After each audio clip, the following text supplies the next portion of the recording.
Good evening. I'm here to talk to you about Gone Caving, a card game of exploration and discovery. Gone Caving is a game that we've been working on for the last 2 years as a fundraiser for the NSS. I'm Jared Embry. I am not the person in that picture. That person is a representation that we did of Dr. Horton Hobbs. I included him in here for a couple reasons. One is that he's the person that really got me into caving as opposed to just going underground and being a pain and a terror to people as I did when I was much younger. So I wanted him to be there because I wanted to share something that he said. People climb mountains because they're there, and people explore caves because of what might be there.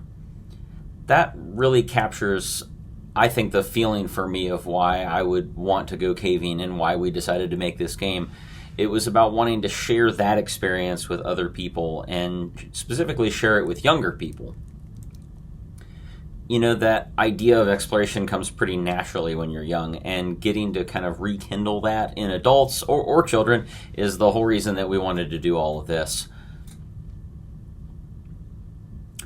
Who are we? So we are a team of 6 different people, and most of us are cavers.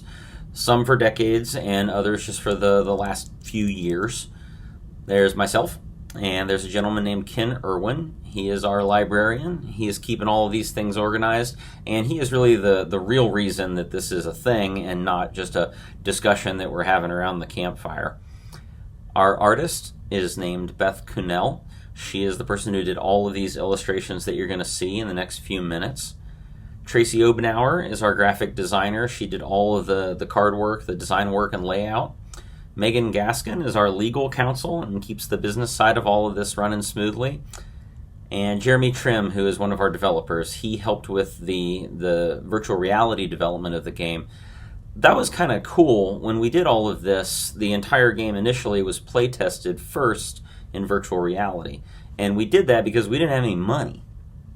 There was no way for us to do the playtesting in a traditional way where we would print over and over again decks of cards, go out, try it, tweak it. So instead, we did all the initial stuff in virtual reality where we could just tweak things as we went. That was a really valuable tool. I'm going to start off by sharing a video with you, and this is the video that we did for the initial pre-orders. We did our pre-orders through Kickstarter, and it's just going to be a couple of minutes, and it'll show you some of the basics of the game. Gone Caving is a card game for all ages in which you and your friends are exploring an underground world together. During your journey, you'll discover beautiful cave formations and curious animals. There will be challenges along the way, but you can overcome them, and then find your way back to the surface. Gone Caving provides an easy way to introduce new players to ideas about conservation, biology, and geology. Caves are some of the most beautiful, remote, and fragile environments on Earth. Because we care about protecting and preserving caves, a large portion of the proceeds from the game benefit the National Speleological Society. We know that games are hard to produce and even harder to do well. That's why Gone Caving has been in development for over 2 years with input from experienced cavers and gamers.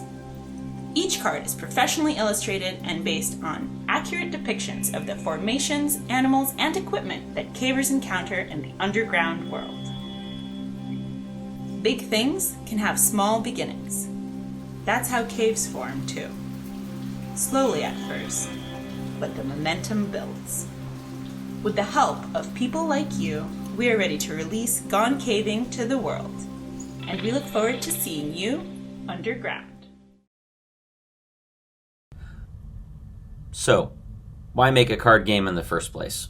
Well, first and foremost, it's fun. We like card games. We like them just like we like board games. We like going out and enjoying ourselves. Those are things that we do when we get back to the campsite after a trip. And we wanted to do something that would be enjoyable not only for ourselves, but also to introduce younger players. So we dreamt up this game, and we did it, and it was fun.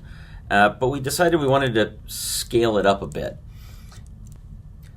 The second part of the reason that we did this is that the NSS needs fundraisers. Anybody who's done a fundraiser with any organization knows that it can be kind of incestuous. We all end up sort of asking each other for money to try to keep doing this thing that we're all passionate about. So we wanted to do some fundraising that got money from outside the caving community. We wanted to introduce ideas about caving to younger people and to new people who wouldn't necessarily have been part of the caving community already, but also to have our fundraising net be cast a little bit larger, to be cast outside of the caving community and out into the world at large. Last but not least, we're getting older, and we really need to be introducing younger people to caving at every turn in every different way that we can. So this was the idea that we had, that if we can get a few hundred people to play the game, and a few dozen of those people get really excited about caving, then those people can go off and become NSS members in the future, and hopefully those are the people that are part of the next generation.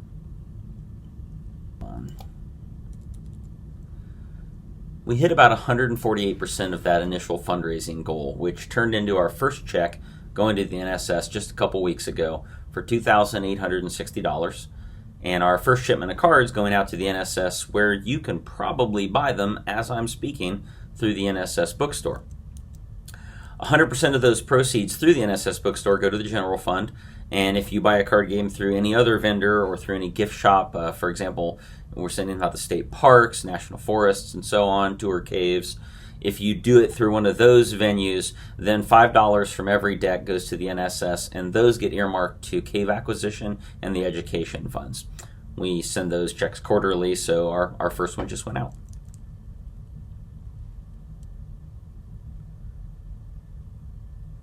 Making space for our future is sort of a big thing that we talked about early in the creation of the game.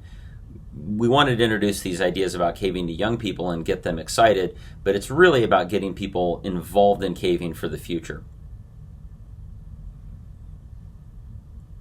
At a very basic level, the game is about finding an entrance to a cave, going through and exploring passages within that cave, and then finding your way back out again. And that constitutes a single hand of the game. The game might be played for several hands depending on how you want to play and which version you're interested in. Along the way, you'll have all sorts of adventures, but the whole point is just to go out and explore and find new places.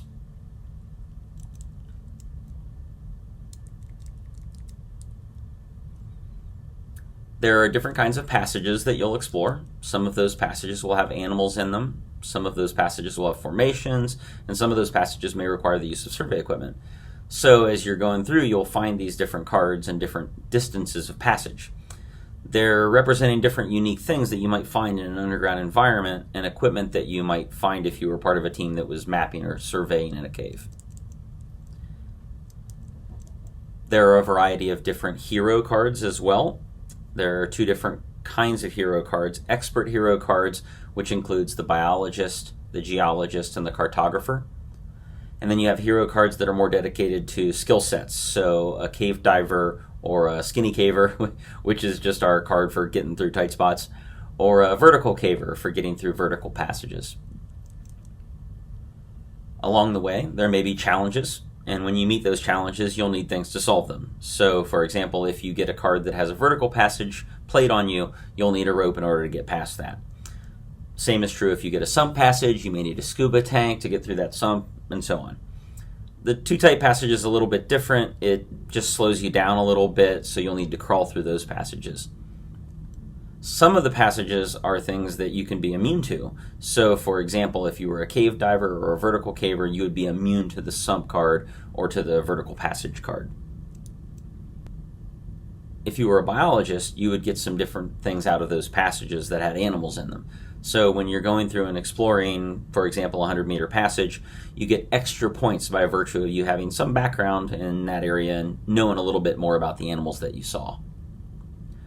Many of the hero cards are based on real people. I mentioned earlier Dr. Horton Hobbs. We also based some of our cards on other real cavers that are out there, and I won't go through the whole list, but you can go and check out our website and read more about that on your own. We also have an expansion deck that will be coming out in 2021, and there are some hero cards in there as well. For example, we have a carbide caver that'll come out next year. We also have an experienced caver, and she never gets lost.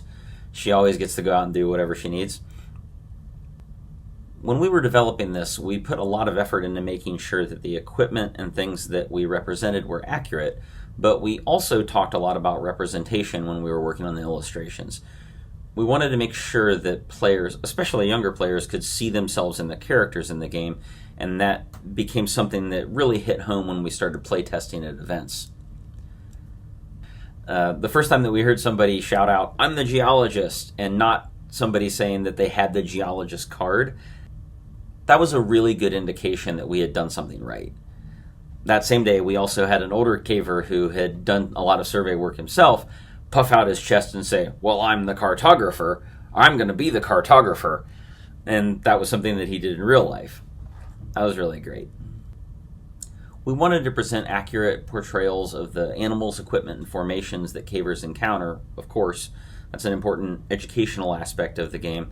But we also wanted to start off with kind of real ideas about caving. There are plenty of games out there that present scary or spooky caves, and that wasn't the direction that we wanted to go. We didn't want to make that game. We wanted to be sure not to spread any misconceptions about bats or anything like that, for example. What we really wanted was to show off how beautiful and enticing the underground world can be, and do it in a fun way. There are also some event cards in the game. So, for example, you might find trash, and those are built into the mechanic of the game. If you find trash, you need to stop and pick up the trash. So you might also get lost. And so we tried to build thematically those sorts of events into the game. We absolutely could not have done this alone. As I said in the very beginning, there was a large group of people who worked on this for the last 2 years. And we were also lucky enough to get a grant from the Greater Cincinnati Grotto that paid for all of the illustrations up front. There are more than 30 different unique illustrations that were professionally done as a part of the game. I've only shown you a few of them here, but that was all paid for in advance thanks to the generosity of the GCG, the Greater Cincinnati Grotto. We also did our initial playtesting at Carter Caves, and we were very lucky to have a place where we could go there and have access to huge groups of people who could try it out, and we could see what worked and what didn't work and tweak those things to make sure it was a good, solid product in terms of the gameplay. In closing, I hope you'll take away from this that all of this stuff is supposed to be fun, enjoy it. Along the way, try to help each other out and encourage the young people in your life to get involved in this great community we're a part of. Thank you so much for your time. I sure do appreciate it, and I hope that you'll take a minute to go to one of the online game plays that are going on this week for the NSS convention. Those are being done through a thing called Tabletop Simulator, which is the thing that we did all of our development with. You can jump in there and play one of the games and talk to the developers, ask questions, whatever you like. If you've already picked up a copy of Gone Caving, thank you very much, and thank you for helping support the NSS. If you have not done that yet, there's still time. You can go to the NSS bookstore, or you can check out our website. It's www.gonecaving.com, and that'll link you to places where you can pick up the game as well. And again, proceeds, money from all of that will go back to the NSS. Our hope is that this is a fundraiser that will kind of continue in perpetuity and will be a small, steady stream of revenue for the NSS going into the future. Thanks very much.